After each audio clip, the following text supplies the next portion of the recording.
جلدی سے علم ہاتھ میں لیا اور اس جوش سے حملہ کیا کہ اپنے ساتھ والی صفوں کو الٹ دیا۔ بہت سے دشمنوں کو مار ڈالا، مگر عیسائی اس قدر زیادہ تھے کہ جتنے مرتے تھے اس سے دگنے پھر موجود ہوتے تھے۔ عیسائیوں نے حضرت جعفر بن رضی اللہ تعالیٰ عنہ پر بھی نرگا کیا، ان پر تلواروں نیزوں کی بارش کر دی، لیکن انہوں نے پرزور حملے کے بہت سے عیسائیوں کو کاٹ ڈالا۔ آخر عیسائیوں نے ان کے گھوڑوں کی کونچے کاٹ ڈالی۔ وہ پیادہ ہو کر لڑنے لگے۔ ان کے ایک ہاتھ میں علم تھا اور دوسرے میں تلوار ڈھال نہ تھی، اس لیے کافروں کا ہر وار زخم لگا جاتا تھا۔ اتفاق سے ان کے داہنے شانہ پر تلوار پڑی اور ہاتھ شانہ سے کٹ گیا۔ آپ نے بائیں ہاتھ سے علم سنبھال لیا، کسی نے آپ کا بایاں ہاتھ بھی کاٹ دیا۔ آپ نے علم کو سینہ سے لگا کر گردن سے روک لیا۔ ایک عیسائی نے آپ کی گردن پر تلوار ماری، آپ شہید ہو کر گرے۔ آپ کے جسم پر 90 زخم آئے تھے، یہ سب زخم آگے کی طرف تھے۔ اب حضرت عبداللہ بن روحہ نے علم سنبھالا۔ انہوں نے حضرت جعفر کی لاش دیکھ کر فرمایا کہ مجھے اس وقت ایک حدیث مبارکہ یاد آئی۔ یا رسول اللہ صلی اللہ علیہ وسلم نے فرمایا تھا کہ اعلیٰ درجہ کا جہاد وہ ہے کہ غازی کے گھوڑے کی کونچیں کاٹی جائیں اور اس کی لاش میدان میں خون میں تتر بتر پڑی ہو۔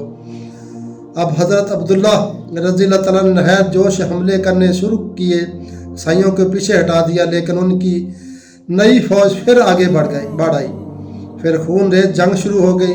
عیسائیوں نے حضرت عبداللہ رضی اللہ تعالیٰ کو چاروں طرف سے گھیر کر انہیں بھی شہید کر ڈالا۔ ان کے شہید ہوتے ہی رایتِ اسلام زمین پر گر گیا۔ مسلمانوں میں سے کچھ پریشانی کا آثار ظاہر ہوئے۔ حضرت ثابت بن اکرم رضی اللہ تعالیٰ نے عیسائیوں کو مار مار کر ہٹایا اور علم اٹھا لیا اور بلند آواز سے کہا، مسلمانوں اب کسی کو امیر اکثر منتخب کرو۔ بہت سے مسلمانوں نے کہا، یعنی ہم آپ کو امیر تسلیم کرتے ہیں۔ تو حضرت ثابت انصاری تھے، انہوں نے فرمایا کہ یعنی میں امارت کا اہل نہیں ہوں، بہتر یہ ہے کہ حضرت خالد بن ولید رضی اللہ عنہ کو امیر بنا لو۔ سب نے بلند آواز میں کہا، ہاں ہمیں منظور ہے، خالد کو ہی امیر بنا دو۔ حضرت خالد بن ولید حضرت ثابت سے فرمایا کہ آپ مجھ سے معزز افضل ہیں، جنگ بدر میں موجود تھے، آپ کے ہوتے ہوئے مجھے ہمارا زیب نہیں دیتی، آپ کے زیر علم عام سپاہی کی طرح خدمت اسلام کروں گا۔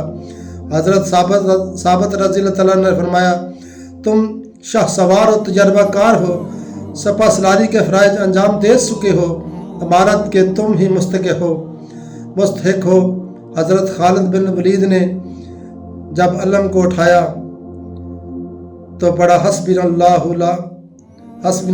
و نعم الوکیل و نعم المولا و نعم النصیر کہہ کر علم کو اٹھا کر مسلمانوں کی طرف دیکھا۔ چونکہ اس وقت تک 3 امیر شہید ہو چکے تھے، اس لیے مسلمانوں پر مجوسی چھا گئی تھی۔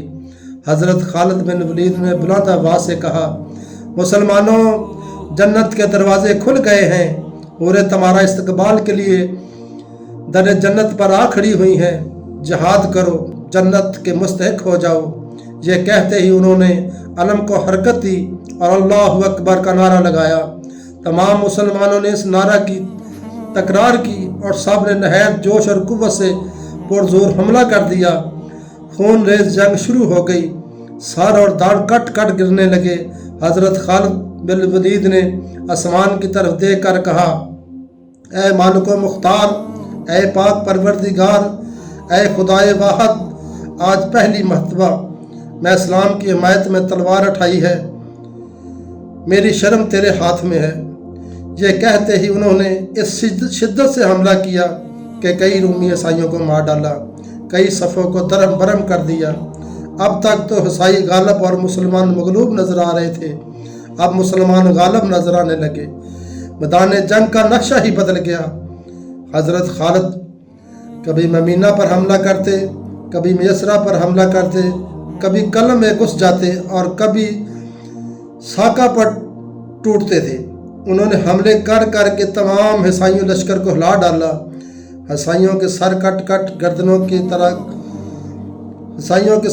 کٹ کر اولوں کی طرح گرنے لگے، کشتوں کے پسینے لگ گئے، خون کے پرنالے بہہ گئے۔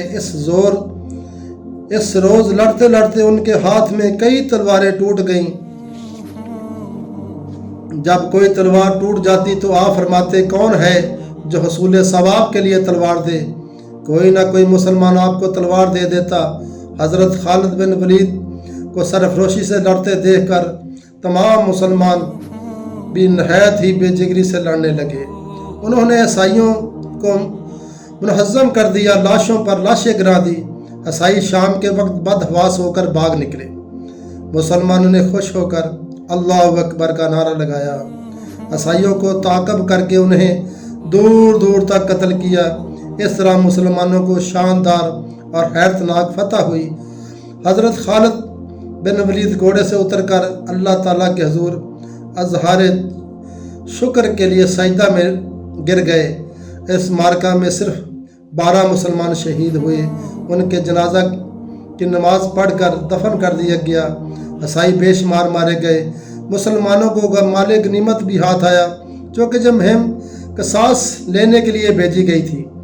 اس لیے موتا میں عیسائیوں کو شکست دے کر حضرت خالد بن ولید واپس لوٹ آئے۔ جس روز موتا کے مقام پر حشر خیز جنگ ہو رہی تھی، اسی روز حضور اکرم صلی اللہ علیہ وسلم نبوت کے میدان کا ملاحظہ کشف نبوت سے میدان جنگ کا ملاحظہ فرما رہے تھے۔ آپ سرکار صلی اللہ علیہ وسلم نے فرمایا، صحابہ کرام سے ایک زمرہ میں مسجد نبی میں تشریف فرما تھے۔ آپ سرکار صلی اللہ علیہ وسلم نے ارشاد فرمایا کہ مسلمانوں، تمہارے بھائی مسلمان موتا کے مقام پر بے شمار عیسائیوں سے ٹکرا گئے۔ خون ریز جنگ شروع ہو گئی۔ حضرت زید شہید ہو گئے ہیں، اللہ تعالیٰ نے انہیں بخش دیا۔ اب حضرت جعفر نے علم اٹھایا ہے، وہ بڑی دلیری سے لڑ رہے ہیں۔ دشمنوں نے ان کے بھی دونوں ہاتھ کاٹ ڈالے، وہ بھی شہید ہو گئے۔ اللہ تعالیٰ نے انہیں بخش دیا، انہیں وہ عطا کیے ہیں۔ اسی روز سے حضرت جعفر تیار کے حضرت عامر نے فرمایا، اب میں عشاء کی نماز کا وقت ہے۔ صحیح بخاری میں ہے کہ جنگ موتا کے دن حضرت خالد بن ولید نے 9 تلواریں توڑی تھیں۔ مصنف نام سے مشہور ہو گئے۔ اب علم حضرت عبداللہ بن رواحہ نے سنبھالا ہے۔ حضرت عبداللہ نے خوب مردانگی دی، وہ بھی شہید ہو گئے۔ اللہ بہشتی پہنا کر تخت زین پر بٹھائے گئے ہیں، حوریں پیش خدمت مقرر ہوئی ہیں۔ اب علم حضرت خالد بن ولید نے لیا ہے، وہ سیف اللہ یعنی اللہ کی تلواروں میں سے ایک تلوار ہے۔ اسی وجہ سے حضرت خالد بن ولید کو سیف اللہ کے لقب سے مشہور ہو گئے۔ مسلمانوں، یہ حضرت خالد بن ولید کی پہلی جنگ تھی، اور اللہ کے رسول نے حضرت خالد بن ولید کو سیف اللہ کا لقب دیا تھا۔ آج ہمارا ایمان کہاں ہے اور ہم کہاں کھڑے ہیں؟ دعا ہے کہ اللہ تعالیٰ ہمیں بھی ایمان کی دولت سے نوازے اور شہادت کے جذبے سے سرشار فرمائے۔ آمین ثم آمین۔